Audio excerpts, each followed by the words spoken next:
Hello, music educators. My name is Kim Kretsch, and it has been my privilege to teach students of all backgrounds in and through music for 3 decades. Additionally, I am the creator of In and Through Music on TPT. When I first began teaching elementary music, I often felt like I was going in circles when it came to teaching rhythm. I would try out all kinds of different rhythm activities, but I was unsure about how to order learning activities that would help my students develop their skills and build upon their musical skills in a sequential way. As a result, over time, I created a comprehensive scope and sequence for teaching rhythm in elementary music for my own classroom, for myself and my students. This sequence is modeled after Bloom's taxonomy's cognitive domain, and the sequence of instruction is based on the Kodai method. I begin this unit in October with all of my elementary students starting in first grade, and the unit goes all the way through winter break in my setting. While the sequence of instruction remains the same from grade to grade, the complexity of the material increases as the students advance through each grade level. As an example for this video, I'm going to guide you through the unit's progression for first grade to illustrate how I sequence learning and build rigor for my students in rhythm learning. As I mentioned earlier, this sequential approach to rhythm teaching and learning is based on Bloom's taxonomy's cognitive domains, which begin with simple remembering and move up to the most complex thinking skills, which involve creation. So, in music, I begin at the first level, which is remembering. And in music, that involves echoing. I want to mention that I underscore almost all of my rhythm teaching with musical loops that I've created myself. And there are two different kinds of loops I use. I have Latin loops, which I've actually been using this month throughout my rhythm lessons because it's Hispanic Heritage Month. So each day I'm using a different instrumental musical style: reggaeton, salsa, Latin pop, Brazilian Afrobeat, and um, Cuban jazz.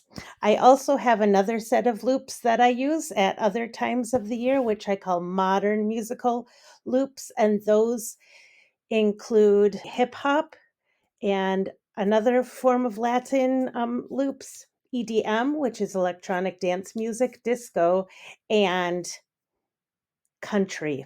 And the reason I use these loops to underscore all of my rhythm teaching is because they exponentially increase student engagement and focus, even for my littles who have a hard time sitting, and for my older students who are a little too cool for school. The loops are magic and they work like a charm. Another sidebar before I get back to my sequence is that I've created these posters for my classroom, which are very helpful to me in tracking where each of my classes are in the sequence. I don't know about you, but I have a hard time.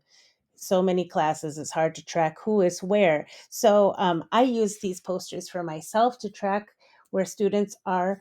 The students really like seeing their progress of their learning goals and how they're developing over time and how they compare to the other classes in their grade. Also, it's just a very omnipresent visual for my administrators who come in and are interested in the learning goals going on in the music room. So for the purpose of this video, I'm sharing just my first grade example. I have one for grade 1 through 5, and each is different and advances in rigor according to the grade level. To illustrate how all of these pieces come together, we're on level 1, which is echoing. I'll turn on my Latin musical reggaeton loop. My turn, your turn. Ta, ta, ti, ti, ta. Ti, ti, ti, ti, ta. As you can see on our grade 1 rhythm goals poster, once students can echo 4-beat rhythms, speaking and using body percussion, they get a star on the chart, and we are ready to move on to the next level of learning. Understanding is the next level of higher order thinking skills, and in music that involves reading in first grade 4-beat rhythms. I project first grade rhythms up on the board. I turn on a musical loop, and students are practicing speaking the rhythm, speaking and clapping, just clapping over the musical loop. And once they can show me that they are able to do that independently, we move on to the next level, which is application. We spend more time on this level because there are actually 2 musical skills involved. The first one is reading and playing musical notation. So this is when we're getting out instruments, lots of handheld instruments. Eventually we move into my drum studio and we are working on playing those rhythms over musical loops. And then I also do a couple of lessons on musical notation. So, practicing the skill of how to write our music symbols and then putting them together into phrases that are 4 beats long. Next, we move on to analysis, which is ear training in music. And I have several fun games that we play in the music room to develop our analysis skills through ear training games. In the next level of evaluation, the use of the musical loops and the styles that students are creating music to really come in handy, because now students are critiquing which musical styles they enjoyed playing the most with throughout the course of their learning and why. They're in practicing musical critique.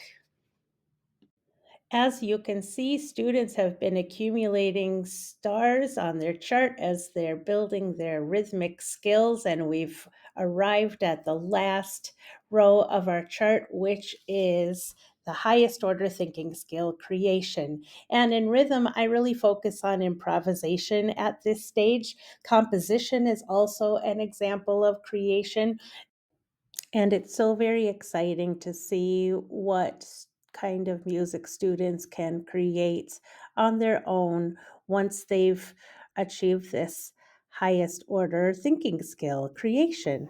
You might be wondering how I know students are ready to move on as they progress through each level. And within my rhythm teaching lessons, I have created assessment checklists which help me identify if students are ready to progress through their learning.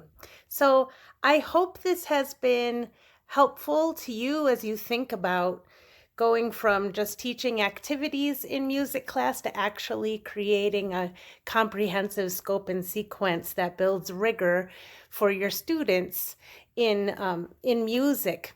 If this seems like a heavy lift to you, all of the resources that I shared in this video are available at In and Through Music on TPT.